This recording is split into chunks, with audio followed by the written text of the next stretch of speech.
नमस्कार दोस्तों। एक बार की बात है जब भगवान बुद्ध अपने शिष्यों को उपदेश दे रहे थे, तभी उनके एक शिष्य ने उनसे ये 3 सवाल पूछे।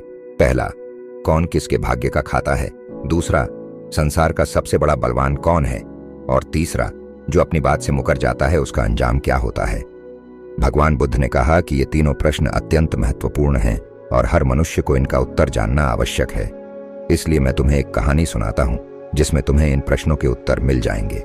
एक जंगल में एक विशाल बरगद का पेड़ था और उस पेड़ पर एक बाज पक्षी रहता था। उसी बरगद से कुछ ही दूरी पर एक बिल था जिसमें एक सर्प रहता था। एक दिन जैसे ही सर्प अपने बिल से बाहर निकलने लगा, बाज पक्षी उसे देख रहा था। सर्प ने जैसे ही सिर बाहर निकाला, बाज उस पर झपटा, लेकिन सर्प तुरंत वापस अपने बिल में चला गया। ये कई बार हुआ और सर्प हमेशा बिल में छिप जाता। सर्प ने सोचा कि राजा विक्रम ही उसे इस समस्या से बचा सकते हैं।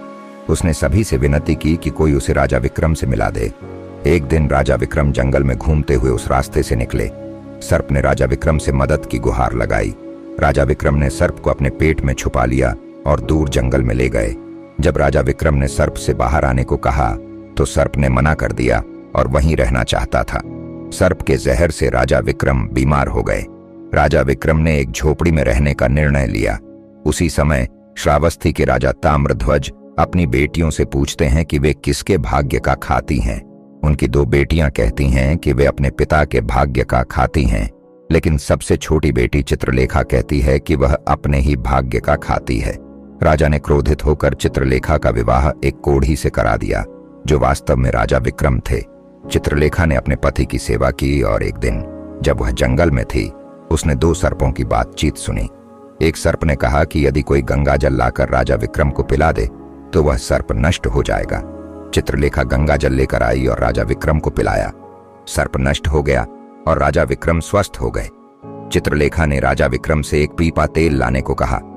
उसने तेल गर्म करके सर्प के बिल में डाला, जिससे दूसरा सर्प भी नष्ट हो गया। खुदाई करने पर उन्हें अपार धन मिला। चित्रलेखा ने एक शानदार महल बनवाया। समय के साथ राजा ताम्रध्वज का राज्य छिन गया और वह उसी जंगल में पहुंचे। चित्रलेखा ने अपने पिता का स्वागत किया और उन्हें सिखाया कि हर कोई अपने ही भाग्य का खाता है और सबसे बड़ा बलवान समय होता है।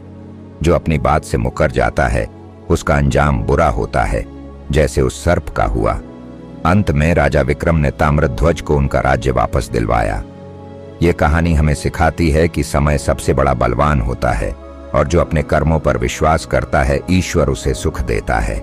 अगर आपको ये कहानी पसंद आई हो तो लाइक और सब्सक्राइब करें। धन्यवाद।